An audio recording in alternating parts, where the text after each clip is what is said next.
No es ningún misterio la inteligencia artificial. Quizás voy a empezar a compartir con vosotros que no hay inteligencia en inteligencia artificial.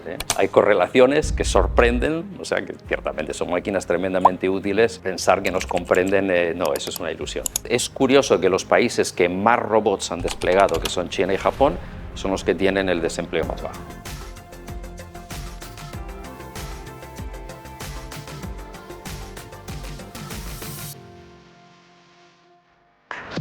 Este episodio está patrocinado por Cuonto, la cuenta online para pymes y autónomos que simplifica toda la gestión financiera de tu empresa. Con Cuonto puedes abrir tu cuenta en minutos, centralizar pagos y cobros, controlar gastos con tus tarjetas físicas y virtuales para tu equipo y tener una visión clara de tu negocio en tiempo real. Ya confían en Cuonto más de 600.000 empresas en Europa, entre ellas Primeros. Más información en el link que te dejo en la descripción del canal. Así que nada, muchísimas gracias, Carlos, por venir al evento de No, Primeros. gracias a vosotros y a Mater por hacernos estar en este lugar tan bonito, ¿no? Arrancamos escuchando un poquito, aunque sea de manera breve, que yo sé que no quieres que tampoco sea el centro, ¿no? Pero un poco tu carrera profesional, que es pues una carrera profesional variada, ¿no? Y además tocando pues, empresas muy potentes. ¿Nos cuentas un poquito? Bueno, algunas potentes, algunas menos potentes, claro. Hice una ingeniería y un máster en informática, o sea que tengo un background bastante técnico. Me metí en infraestructura un poco de manera fortuita y trabajé en almacenamiento, redes y sistemas de computación. En un momento dado tuve la oportunidad de co-crear una empresa con un socio y esto lo hicimos aquí en España, la hicimos crecer un poquitín, la llevamos a Estados Unidos, yo me mudé allí entonces y al venderla, tras integrarla con la compañía norteamericana que nos compró, pues coincidencias avatares de la vida, diría yo, nos fuimos a California y allí fui a trabajar a Amazon durante 4 años y pico, después me fui a Meta durante 2 años y medio y me llamaron de vuelta a Amazon y estuve otros 4 años en Amazon y el mes de diciembre pues me mudé de vuelta a España. ¿Nos puedes contar un poquito de qué papel has jugado en estas organizaciones grandes? Has estado en papeles muy ligados, ¿no? a desarrollo Sí, tecnológico. bueno, en Silicon Valley hay toda una legión de personas que tienen un título un poco genérico, que lo llaman Business Development Manager. Y esta gente es la que teje las alianzas que hay entre diferentes compañías y estos ecosistemas tan fuertes tecnológicos en el cual se definen metas o misiones en las cuales hay varias compañías, frecuentemente centenares, y en algunos casos incluso miles, en las cuales utilizan métodos de colaboración, sobre todo, bueno, el software se presta mucho a ello. Hay maneras de trabajar que permiten que una persona pueda proponer un cambio a software o una mejora o una ampliación de las capacidades. Y entonces existe una pequeña infraestructura que gestiona el proyecto, pero la velocidad a la cual se innova es espeluznante. Y entonces era un poquitito yo lo que estaba haciendo cuando estaba en Amazon y en Meta. Curiosidad, ¿diferencias entre Meta y Amazon? La verdad es que la innovación es muy parecida en las dos sociedades. Se mueve muy deprisa, o sea, el tiempo es muy importante en estas empresas. Si se puede decir algo hoy, con 70% de la información es mejor que esperar a mañana y tener 80%. Y por supuesto, hay que iterar. Y las organizaciones también se parecen mucho en que son tremendamente maleables, la gente se mete en un proyecto en otro, la jerarquía no importa mucho, es completamente normal que alguien gane más que su jefe, por ejemplo, o sea que se puede ser muy senior sin ser un cargo muy elevado. Se diferencia mucho en la manera de ver el cliente. O sea, Meta no tiene en realidad clientes, habla de consumidores y de gente que hace publicidad. La palabra cliente no se oye dentro de Meta, mientras que en Amazon están obsesionados con el cliente y se habla del cliente todo el tiempo. Es como lo contrastaría yo. Okay. ¿Te ves en algún momento volviendo a este tipo de organizaciones o es una etapa que has dejado? No creo. ¿Qué has hecho desde entonces? ¿Cuál ha sido un poco tu foco? ¿Los últimos 2 meses? Sí.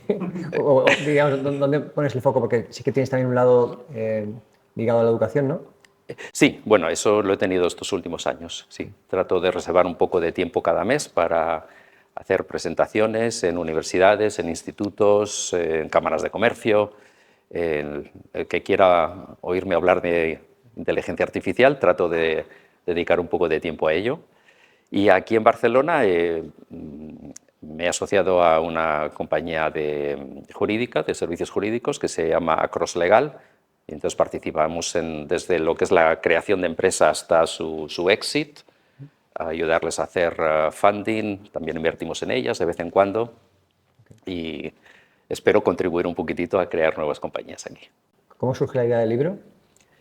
Pues Jorge Calvo, la persona con la que lo coescribí, hemos estado impartiendo clases durante 4 años, nos damos cuenta que no estamos avanzando mucho en lo que es el conocimiento de cómo adoptar la inteligencia artificial.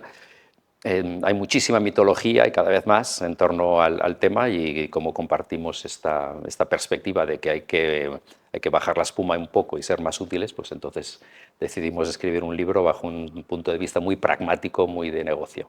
Okay. ¿Te parece si hablamos un poquito de IA y...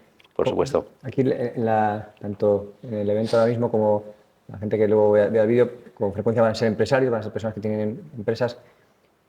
Estamos en una amplia mayoría de nosotros empezando a hacer pruebas, empezando a intentar utilizar la IA en diferentes áreas de la empresa.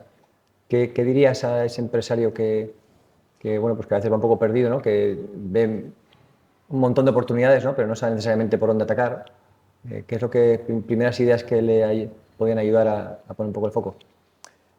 No es ningún misterio la inteligencia artificial. Quizás voy a empezar para compartir con vosotros que no hay inteligencia en inteligencia artificial. Estamos aquí hablando de motores de correlación. Son motores matemáticos de correlación.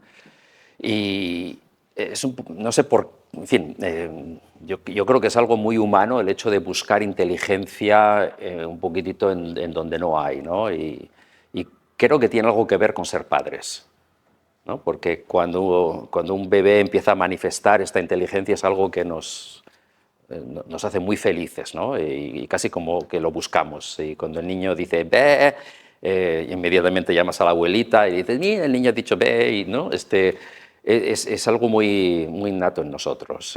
Y tenemos muchos ejemplos de esto, ¿no? O sea, lo que son creencias de espíritus en el bosque, o por ejemplo las señales de pulsares, ¿no? que son estrellas negras en el universo que rotan muy rápidamente y te envían señales muy puntualmente cada una fracción de segundo. Se pensaba que esto era una señal del espacio cuando se detectaron por primera vez. Así que debe ser algo así intrínseco y entonces, no sé, Frankenstein, pues cuando Mary Shelley la escribió fue un auténtico exitazo.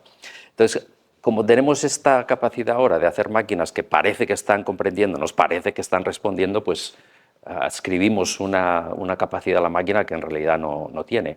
Pero vamos, nombres mal puestos hay por doquier, ¿eh? Puerto Rico es una isla. El Sacro Imperio Romano era germánico, el PSOE no hay ningún obrero, o sea que... nos hemos ido...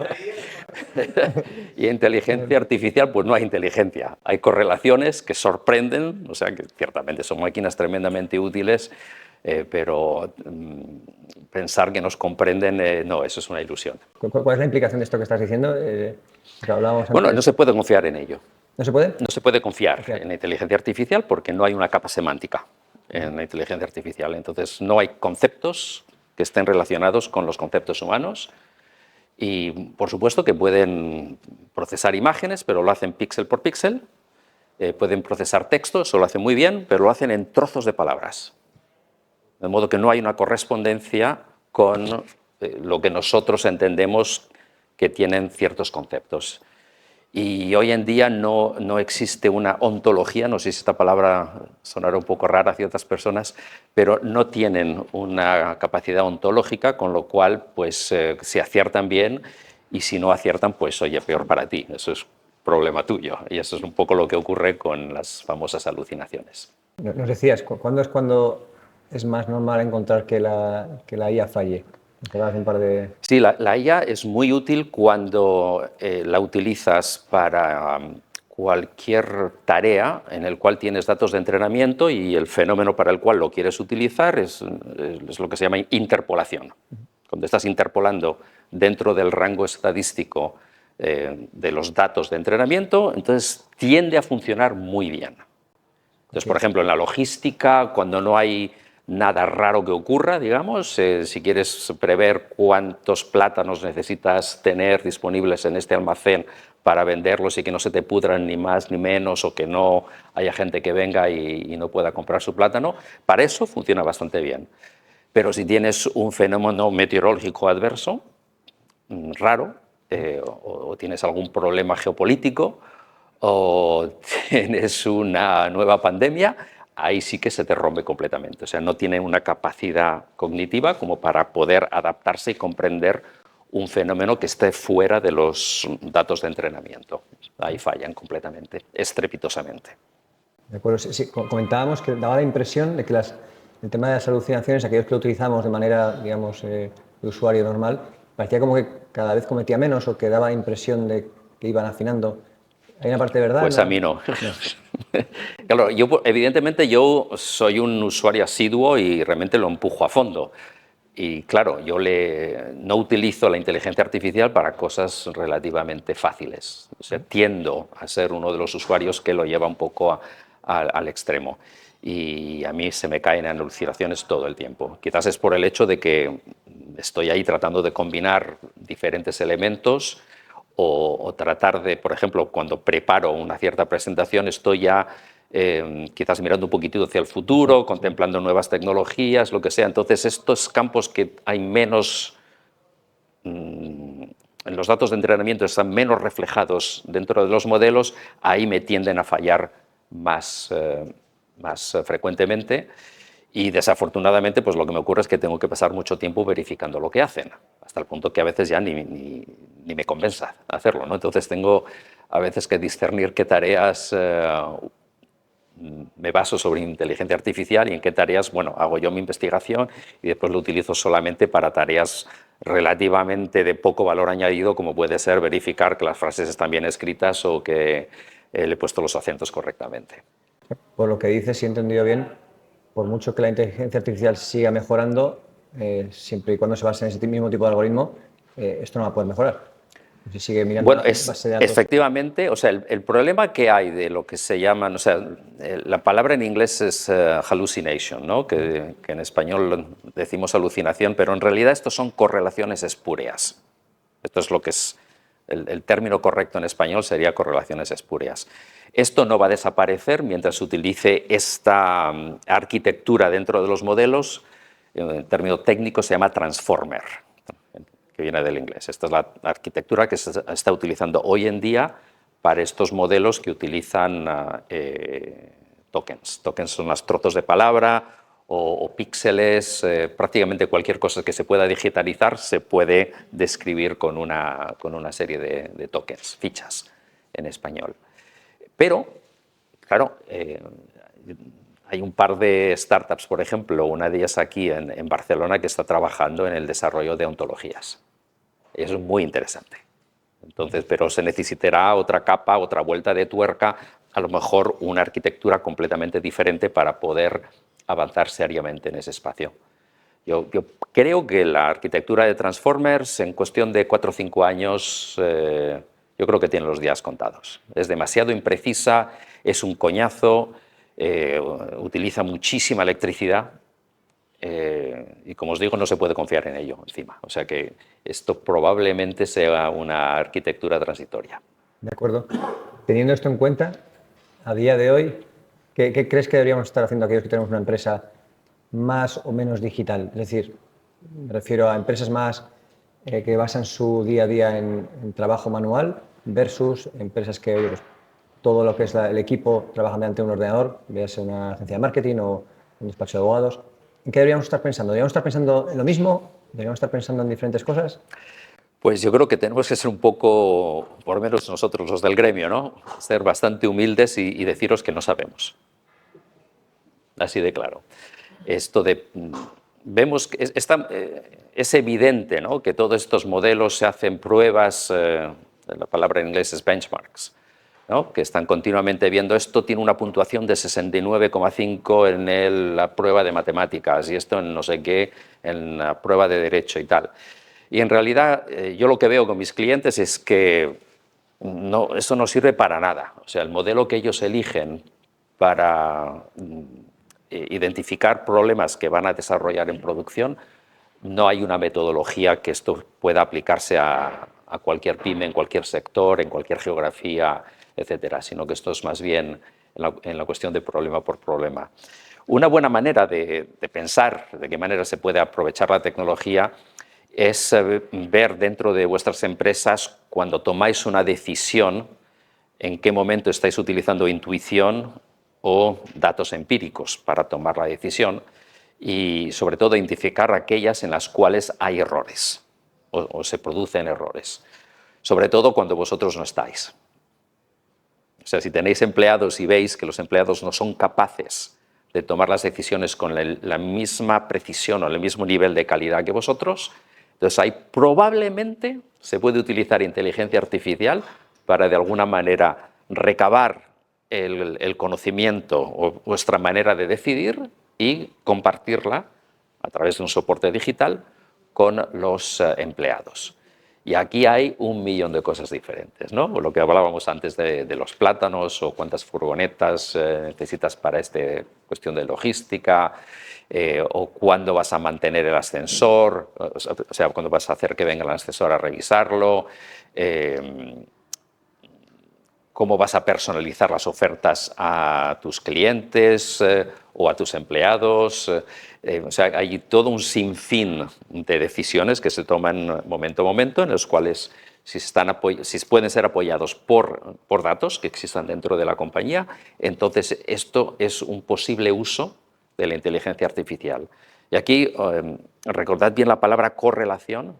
De esto es lo que se trata, es de tenéis diferentes datos que os van llegando de diferentes fuentes y tenéis que tomar decisiones día a día. Entonces, cuando puedes apoyar las decisiones con correlaciones, esto significa que se puede utilizar esta tecnología. En el caso opuesto, ¿te refieres a la intuición? Porque Sí. La intuición no deja de ser un poco la experiencia acumulada a lo largo de los años. Sí. Que uno podría documentar. Y parte de la intuición se puede codificar. Claro. Entonces, cuando se puede codificar, el empresario, por ejemplo, que tiene éxito con su empresa, que empieza a contratar a más gente, etcétera, en un momento dado tiene que transferir lo que él o ella ha aprendido hacia las personas que ha contratado, para que se pueda dedicar a cosas más importantes, ¿no? Entonces, ahí es donde se trata de encontrar maneras que se pueda codificar este conocimiento, esta toma de decisiones, nutrirla con datos empíricos, para que entonces los empleados puedan tener decisiones de calidad. En realidad la pregunta sería, ¿nosotros alucinamos menos que la IA? Es decir, cuando se da uno de estos sucesos que no han sucedido nunca, ¿acaso nosotros estamos mejor preparados para todo? Pero cuidado con el antropomorfismo. La IA no es una persona, es solamente una función matemática. Correcto. Bueno, revestida de una aplicación, por supuesto, pero en lo que es el centro de lo que llamamos una IA es un modelo predictivo dentro de ello. Un modelo predictivo no es nada más que una función matemática multivariable, muy, muy grande, muy compleja, muy difícil de comprender. Se genera automáticamente mediante lo que llamamos aprendizaje maquinal, machine learning, y una vez que queda plasmado, entonces tú le das, recabas las variables, la metes en la función y la función te da un resultado. Esto es lo que está ocurriendo dentro de la inteligencia artificial. Lo que digo es, al final en las empresas nosotros decimos, tenemos que tomar decisiones en base a datos, ¿no? Y luego cuando se da una situación compleja y el fundador llega y toma una decisión y todos miran y dicen, joder, ¿cómo lo saben? No, es intuición. No es intuición. Es que a lo mejor has pasado por más situaciones similares, ¿no? que tu entorno. Ambos al final son datos, ¿no? Entonces, bueno, no soy sociólogo, y no pretendo serlo, pero creo que hay un poquitito más que... O sea, lo que es el juicio humano, eso va más allá de los datos empíricos. Y es por eso que os digo que interpolar, eso lo pueden hacer los modelos muy fácilmente, pero son las situaciones que no prevés día a día, que ocurren cosas... Hay un accidente de tren, vas a llegar tarde o se corta la circulación, lo que sea. Este tipo de situaciones, la inteligencia artificial es completamente incapaz de guiar. Que ahí vamos a lo que hablábamos antes, que también es interesante, ¿no? Que el hecho que la inteligencia artificial ahí se equivoque de manera pues, muy considerable, no quiere decir que el humano no se equivocase, ¿no? Lo que sucede es que, bueno, que a lo mejor decíamos, ¿no? que estamos más predispuestos a aceptar el error humano, ¿no? que el error de una máquina. Hablamos, por ejemplo, Bueno, el ser humano también toma responsabilidad. correcto. O sea, que cuando se equivoca lo lleva dentro y evidentemente depende de qué tipo de equivocación haga, puede llegar a ser considerado negligente o criminal incluso, ¿no? En las máquinas no. Si la máquina se equivoca, si tú la llamas tú negligente, le da igual completamente. No va a reaccionar, no la puedes meter en chirona para que aprenda. O sea que eso es parte del contrato social. Me permito hablaros del tema de los radiólogos, ¿no? La detección, por ejemplo, de células cancerosas en PETs y en CATs y en MRIs es muy buena con los modelos de inteligencia profunda que se llama Deep Learning. Y esto lo lleva siendo desde el año 2017-2018. Y de hecho hay un científico que recibió el premio Nobel y dijo en el año 2017 que, bueno, que ya no hacía falta formar radiólogos porque era evidente que la inteligencia artificial lo haría mejor. ¿Queréis saber lo que ha pasado desde entonces? Pues se ha doblado o triplicado el número de radiólogos en el mundo y los salarios han doblado. Esto es una paradoja que tiene nombre, se llama la paradoja de Jevons, porque esto ocurrió con el carbón en Inglaterra, ¿no? Que pensaban que, bueno, ahora las máquinas de vapor se explotaban menos, eran más eficientes porque se aplicaban métodos termodinámicos para diseñarlas, y entonces pensaban que, bueno, que ya no haría falta tanto carbón, y ocurrió exactamente lo contrario, que se disparó el uso de máquinas de vapor. Entonces, esto es un poquitito la paradoja en este caso. Es imposible predecir exactamente cuál va a ser el efecto de la tecnología. Y si añades a esto que tenemos la transición demográfica, que hay más gente vieja, que las necesidades de los mercados, de los consumidores, etcétera, están cambiando continuamente, ahí el juicio humano no va a poder ser sustituido por la inteligencia artificial. Esto va muy de la mano. Tú sugieres que la inteligencia artificial no va necesariamente a eliminar trabajos, lo que va a hacer es conseguir que el humano pueda llegar mucho más lejos, potenciar la labor del humano y que se pueda hacer mucho más trabajo. Sí, ya te digo, yo no me atrevo a hacer este tipo de predicciones. Sí, correcto. Porque es muy difícil saberlo. Pero vamos, es curioso que los países que más robots han desplegado, que son China y Japón, son los que tienen el desempleo más bajo. O sea que yo ahí no veo que el miedo que nos meten los periodistas con la inteligencia artificial, yo lo veo infundado. No sé si quizá una manera de verlo es dónde está a día de hoy la relación oferta-demanda, ¿no? en cada uno de los mercados. Y si existe un cuello de botella o no. ¿Por qué el tema de los radiólogos? ¿Por qué hay más radiólogos? Porque antes a lo mejor la tecnología no permitía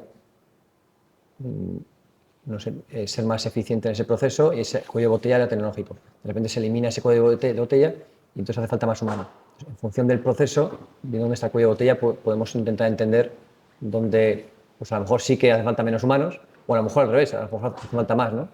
Puede que haya, sí, o sea, puede que haya trabajos en los cuales necesitarás menos seres humanos, pero preverlo esto me parece presuntuoso por nuestra parte. Ciertamente por la mía, no me voy a atrever a hacer este tipo de predicciones y ya os digo, la evidencia que tenemos de esos mercados que se han movido más rápido que otros es que el desempleo no se ha disparado.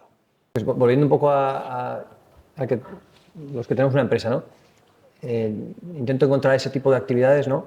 Que estén muy basadas en datos, donde además, decías, donde hay una tasa de error alta, sobre todo cuando no estoy yo allí, ¿no? Con lo cual eso me va a permitir reducir la tasa de error.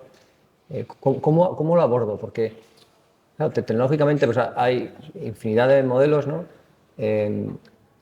¿Cómo pensarías en ello? ¿Pensarías en, oye, necesito encontrar en la empresa una figura que hasta ahora no existía, que va a ser el responsable de IA a futuro, igual que tengo el responsable de recursos humanos? O a lo mejor no lo tenía y lo tenía externalizado.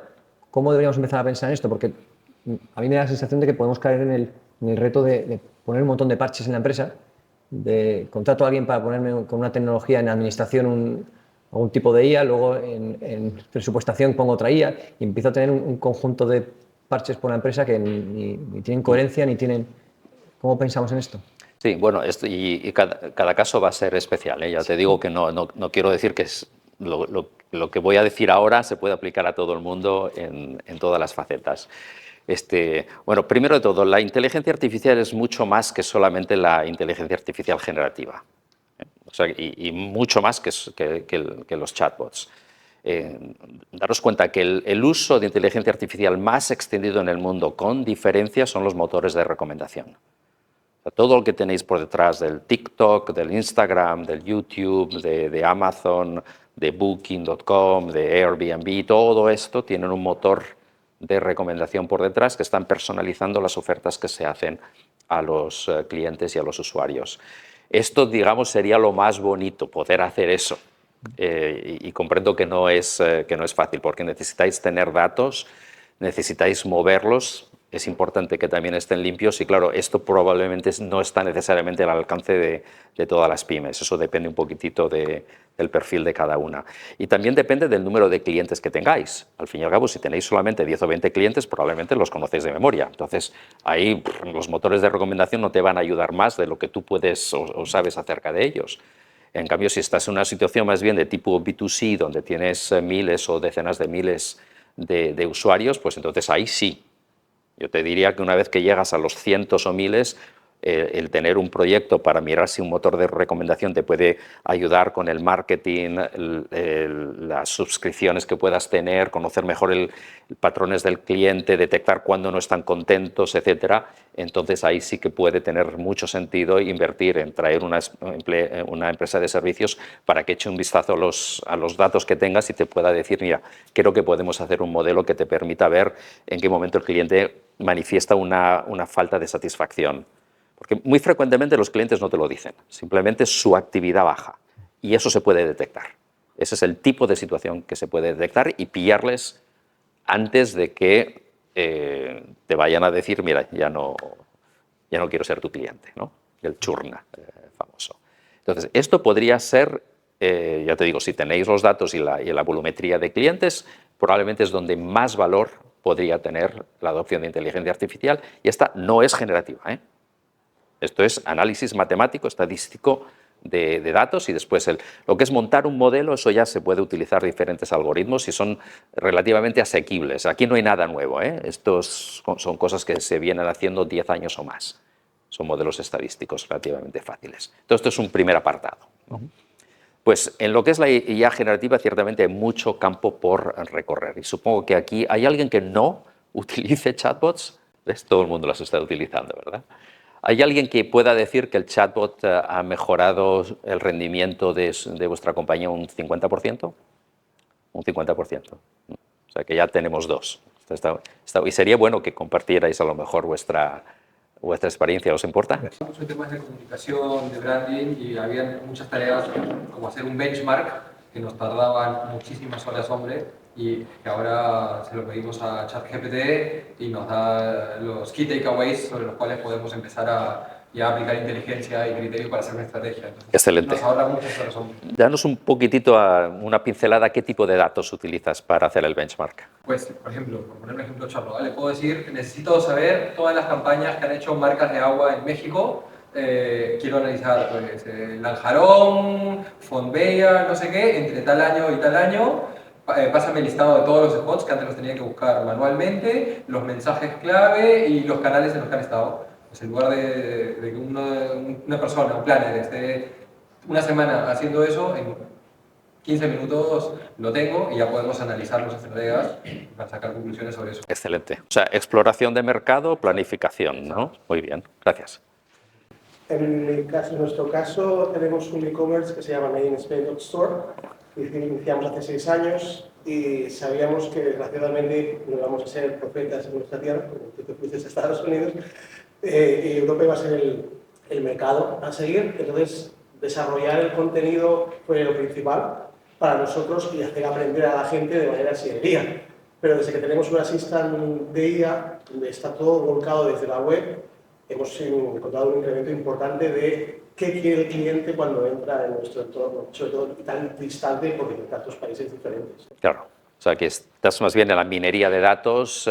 Claro, tú tienes la ventaja de ser nativo digital.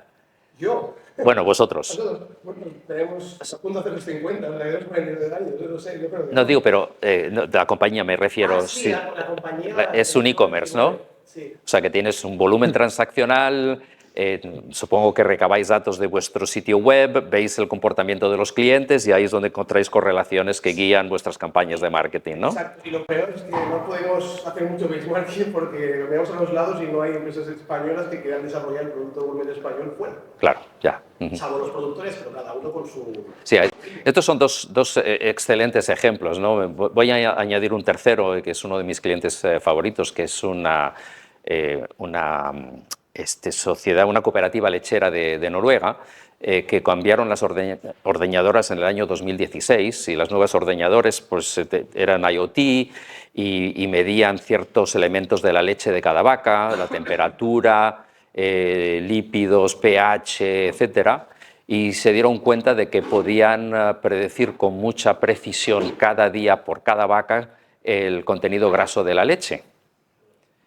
Y resulta que eso es importantísimo porque si aciertas bien y destinas la leche con alto contenido graso para el producto que más margen tiene, que es el queso de marca, Jarlsberg, noruego, pues entonces podían esto informar a la cadena, o sea, los camiones cisterna que venían a recoger la leche, etcétera, a dónde llevarla.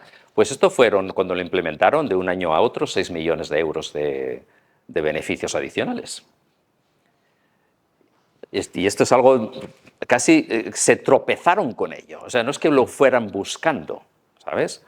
Se dieron cuenta de que tenían toda esta información y después empezaron a tirar de la lana y salió que, bueno, que podían ver la condición de la vaca, sus ciclos de menstruación, cuándo había que utilizarla para inseminarla, cuándo había que retirarla. O sea, y esto con una visibilidad de varios años vista para cada animal. O sea que las eficiencias han sido grandísimas y ha sido todo con modelos relativamente sencillos. Aquí no hay nada de inteligencia artificial predictiva. Claro, es puro análisis de datos, ¿no? ¿Mm? Es puro análisis de datos sí. Sí, y aprendizaje maquinal. Sí, machine learning. O sea, de organización de proyectos también es impresionante. ¿Cómo? Organización de proyectos, yo soy consultora, ¿no? O la elaboración de los informes también ha sido un antes y después. Sí. Ahora hablemos un poquitito de lo que es el tratamiento de texto, ¿no? Porque esto es, dentro de lo que es la inteligencia artificial generativa, el tema que es muy interesante, lo que se puede hacer con ello, como mencionaste en tu caso. Aquí un poquitito el conocimiento que me gustaría compartir con vosotros es que todo el texto se puede vectorizar, o sea, convertir en una serie de números. Entonces, cuando hablamos aquí de vectores, estamos hablando de una serie de números muy largas. Son 1000, 2000 números que asociamos a cada trocito de palabra que generamos. Entonces, es ahí donde nosotros encontramos correlaciones. Y eso es un tema muy interesante. O sea, lo que es el preentrenado de modelos nos permite ver esta asociación que hay entre diferentes trozos de palabra.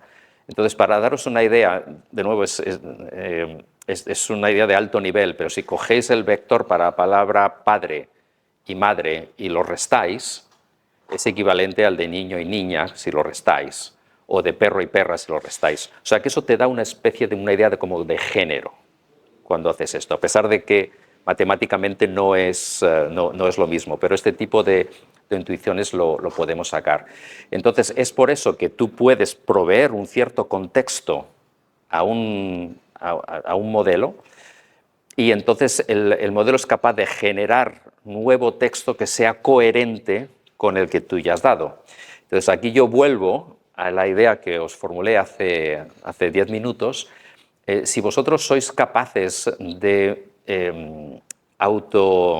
automiraros y ver de qué manera tomáis ciertas decisiones y lo escribís, esto lo podéis utilizar para alimentar un modelo generativo que vuestros empleados pueden utilizar.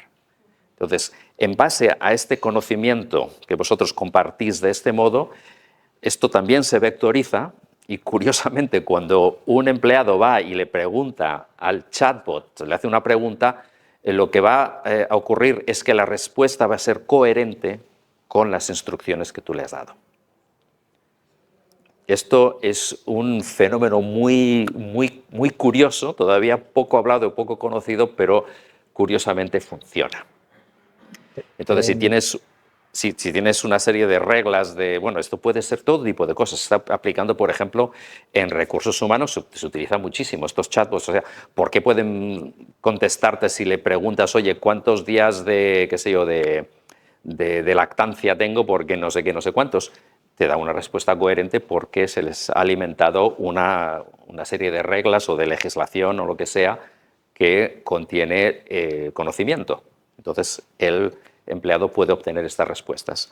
Entonces, esto también se puede utilizar para procesos de negocio que están documentados dentro de las empresas. Te comparto una situación que me comentó un conocido, ¿no?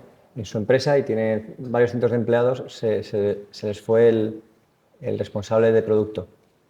Y me dice, pues en las últimas semanas he estado programando con herramienta A y B un agente que le conecto a todas las reuniones donde el responsable de producto iba, le conecto a toda la base de datos de la empresa y con eso pues hablo con el agente un par de veces por semana, le indico siguientes pasos en base a esa conversación y es capaz pues de hablar con el resto del equipo y de hacer seguimiento y he cambiado a mi responsable de producto por un agente. ¿Qué opinión tienes de algo así? ¿Es algo que crees que...? Hombre, si tienes un negocio estático que no tiene mucha evolución ni mucho cambio, esto te funciona. Estamos hablando de la capa de middle management, ¿no? De empresas medianas que no tengan... Ya te digo, si no hay cambios, porque lo que haces siempre, un modelo matemático al fin y al cabo va a reflejar los datos empíricos con los que lo has entrenado. Sí. ¿De acuerdo? Entonces, si esto no cambia, entonces este conocimiento está congelado. Y si puede funcionar así, pues bien. Pero si es... O sea, para hablar en español castizo, los chupatintas son los que más van a sufrir con la inteligencia artificial, ¿no? O sea, la gente que no piensa y que está simplemente moviendo papeles de un sitio para otro sin ejercer un cierto juicio o tomar o proveer un cierto valor en la toma de decisión, pues esto evidentemente este es el tipo de posiciones que serán más afectadas por el uso de la inteligencia artificial. Okay. ¿Qué errores ves más habitualmente en las empresas a la hora de abordar este tipo de cambios? La tira. Yo te diría, el primero de todo es o sea, los altos directivos que dicen, bueno, ¿qué hay que hacer para implementar inteligencia artificial? Pues necesito una suscripción a Anthropic. Vale, aquí tienes 25.000 euros. Y se piensan que ya está. Parece paradójico, ¿no? Que esto ocurra. Pues ocurre todo el tiempo. O sea, si un CEO, un presidente de una compañía, no utiliza la inteligencia artificial, te aseguro de que fallará. Vamos, eso meridianamente claro. Eso lo vemos en todos los sitios y en las compañías más grandes. Se quedan rezagados. O sea, ese es el error número uno. Los directivos tienen que liderar con ejemplo. Utilizarlo y comunicar a sus empleados cómo lo están utilizando. Esto es un error que yo veo clásico. El segundo, en concentrarse en tareas de poco valor añadido. Y desafortunadamente estas suscripciones a chatbots están la gente todo el tiempo verificando gramática y vamos, hemos visto, por ejemplo, que en el último año el porcentaje de uso de los chatbots corporativos a fines personales ha subido. O sea, que la gente hoy lo utiliza menos para fines empresariales que hace un año. Y la gente se distrae preguntándole qué pasó con el príncipe Andrew y todas estas cosas, ¿no?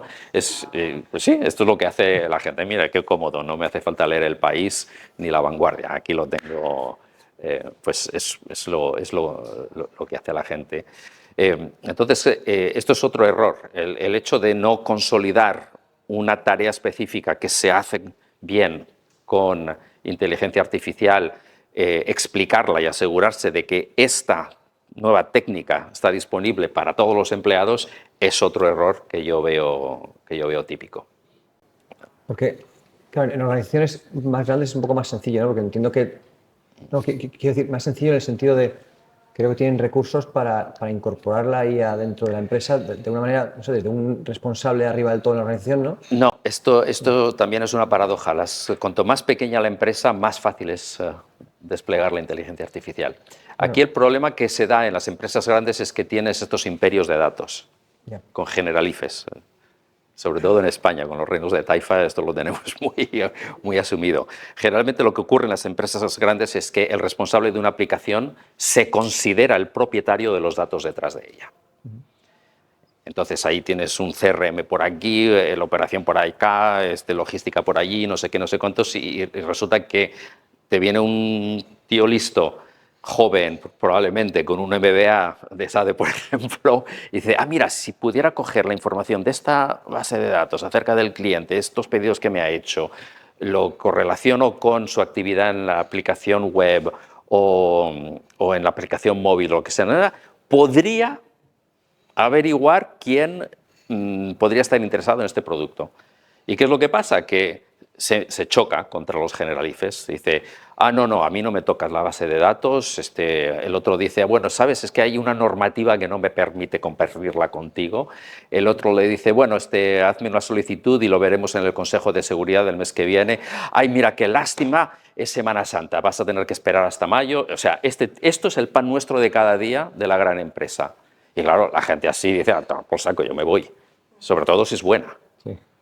Entonces, y es por eso que te digo, esta capacidad disruptiva, porque está de moda esta palabra, es muy presente, ¿eh? Y de verdad, es que hay compañías grandes que yo los veo como gansos de tiro, ¿eh? De verdad, no se mueven con la velocidad adecuada, tienen muchos problemas en implementarlo, en desplegarlo, hay mucha inercia dentro de estas compañías grandes. En las empresas grandes, por ir a este punto, ¿qué departamentos crees que realmente, si uno fuese objetivo, diría, este departamento ahora mismo podría ser totalmente reemplazado por...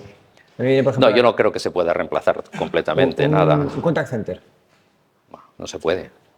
Un contact center son personas que se les da un script tremendamente... Ya te digo, los chupatintas sí, ya te digo, eso sí. O sea, si tienes un proceso completamente predictivo en el cual tienes ahí un if then else, ¿no? Si te contesta esto, le das esto. Si te contesta lo otro, tal, pues sí, eso sí que lo puedes mecanizar. La verdad es que lo puedes mecanizar. Eso ya se podía mecanizar antes, ¿eh? Y es por eso lo que te vuelve loco. Pulse 3 y no sé qué, Pulse 5 y no sé cuántos. Esto ya ha existido bastante tiempo, ¿no? Pero precisamente lo que está ocurriendo es que hay una transformación de los call centers, donde te das cuenta de que esta gente te puede vender. O sea, en base a la conversación puedes hacer un cross-selling o puedes reanudar una suscripción. Con lo cual, el nivel de skill que tienes ahora es comercial.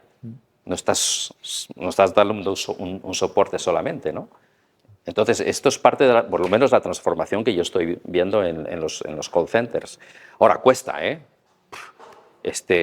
Y cuesta porque la gente se imagina que esto es fácil de implementar y no es tan fácil. Por ejemplo, call centers que yo conozco bastante bien en el entorno de energía, por ejemplo, ¿no? de gas, electricidad, etcétera, te das cuenta de que tienes un gran porcentaje de llamadas que te viene de gente que necesita, por ejemplo, una tarifa de último recurso.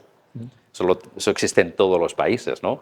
Entonces, en California, por ejemplo, pues estas llamadas, vamos, era como el 80-90% era gente que no hablaba inglés bien, hablaban español. Lo primero que se dieron cuenta, ¿no? Que tenían que cambiar ahí el proceso de base, tenían que detectar el idioma, tenían que adivinar rápidamente que el cliente lo que necesitaba era una tarifa por bajos recursos y entonces mecanizar el proyecto. Y eso se pudo hacer y no hizo falta inteligencia artificial para eso. Eso se podía hacer por otros métodos. Con lo que se ahorró este cliente mío allí, eso se ahorró prácticamente el 10% del coste del call center.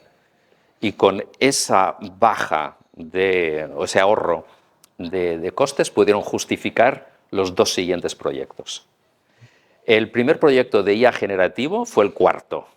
Y ahí se pegaron una hostia impresionante porque tenía muchísimos problemas con las alucinaciones. Esto es una especie de batallita, pero si queréis os la cuento. Sí. Aquí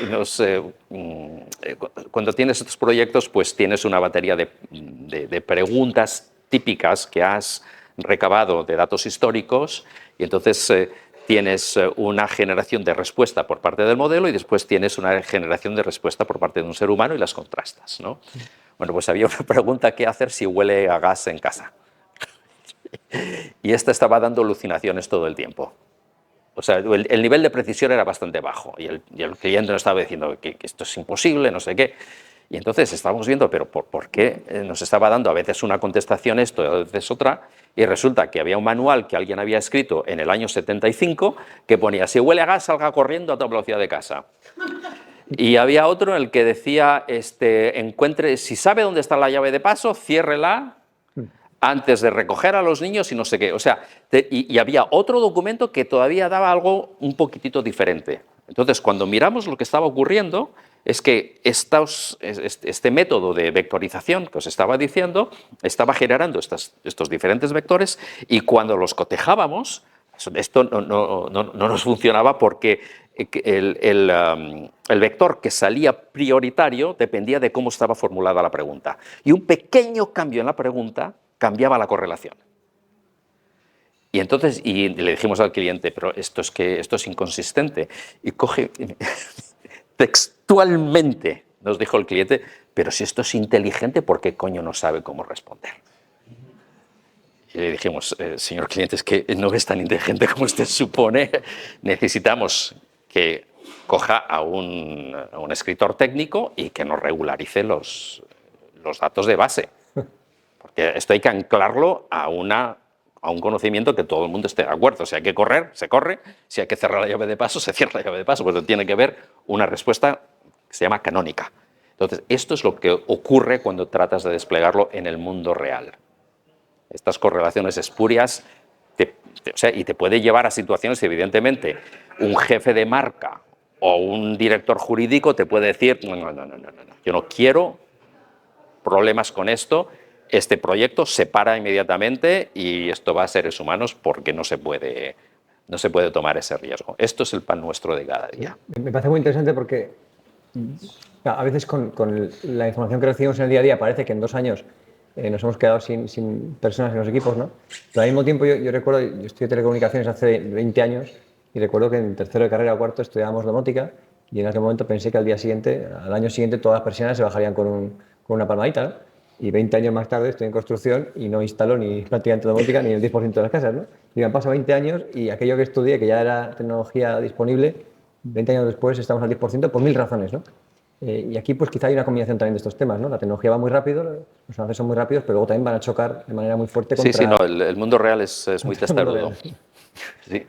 Hay otra faceta, otra dimensión que me parece importante señalarla, y es ya hablamos un poquitito de esto antes, y es el hecho de que ahora la programación es mucho más asequible. Esto es muy, muy interesante. O sea, el hecho de que tú puedas desarrollar aplicaciones mediante prosa bien escrita es una ventaja competitiva impresionante, ¿no? Ya no tienes por qué saber cómo programar. Si tienes buenos datos limpios, digamos, entonces ahora puedes desarrollar aplicaciones y nunca vas a ver el código. Hay un grupo de españoles ahora en San Francisco que tiene si queréis echarle un vistazo, una startup que se llama Revolt, R-E-V-O-L-T, Revolt, y es una guirguería, es fabuloso. Tiene conectores y tú simplemente vas describiendo las pantallas que tienes que hacer, las funciones que quieres, etc. Y esto detrás te va a generar JavaScript, o sea que es un lenguaje de programación, pero tú no tienes ni que tocarlo. Te pertenece, lo estás manteniendo, está en tu propio repositorio de GitHub, pero tú no tienes por qué saber cómo programarlo, no tienes que estar al día de los últimos frameworks para cómo montar las pantallas, etc. Todo eso ya se te genera automáticamente. Entonces, esto es una grandísima ventaja, ¿no? El hecho de que ahora puedas programar mucho más fácilmente, incluso a título personal. O sea, es casi como si tuvieras tu tu propia capacidad de programación. Mientras tengas los datos bien ordenados, bien limpios y accesibles, entonces ahí puedes empezar a mirar de qué manera te puedes incrementar tu productividad personal. Los que tenemos niños así pequeños, ¿qué les empezamos a decir que estudien? Pues, Hombre, hay ciertas carreras que, o sea, tú mira la transición demográfica, el cambio climático, es por ahí donde van los tiros. O sea, la inteligencia artificial, pues bien, pero yo te aseguro que la robótica va a ser un campo 10 veces más grande que la inteligencia artificial. Eso dalo por hecho. Dalo por hecho. O sea, nuestras necesidades de automatización son casi infinitas. Tú imagínate, ir ahora a la compra y llevar esto cuando hace 35 grados y 90% de humedad, si tuvieras un robot, qué fácil sería, ¿no? Ciertamente lo vemos ya en hoteles, en hospitales, en almacenes, el tener estos robots que hacen muchas de las tareas, por ejemplo, de detección de fugas o de seguridad, etcétera. También lo que es, por ejemplo, llevar sábanas, algodones, lo que sea dentro de un hospital, esto es mucho tiempo que va a poder ahorrar a las enfermeras y PDLs, etcétera, que se encargan de estas tareas hoy en día. Esto ya se va a poder, se va a poder mecanizar. De modo que estas máquinas inteligentes va a ser, vamos, enormísimo este mercado. Y por supuesto, todo lo que es cuidar de otros seres humanos, eso es irreemplazable. Cualquier persona que haya estado en un hospital, sobre todo durante la COVID, te dirá lo importante que era tener la mano de la enfermera que te animaba, que te quería, o por lo menos que te transmitía cariño. Esto no está al alcance de las máquinas, lo sabemos muy bien. cerrando un poco con cómo empezamos con tu carrera profesional, ¿cómo te ves en los próximos 10 años? ¿Qué papel te gustaría jugar pues no sé, en toda esta transición de la sociedad hacia... Bueno, a mí lo que más me motiva es colaborar con emprendedores jóvenes, compartir algo de lo que yo sé, ayudarles a tirar para adelante y ver que crecen y se desarrollan. Y después, cuando cierran la empresa, el dinero se queda aquí y lo reinvierten en otras compañías. Es lo que me motiva mucho. Muy bien. ¿Te parece si abrimos un poco el foro a preguntas del público? Claro.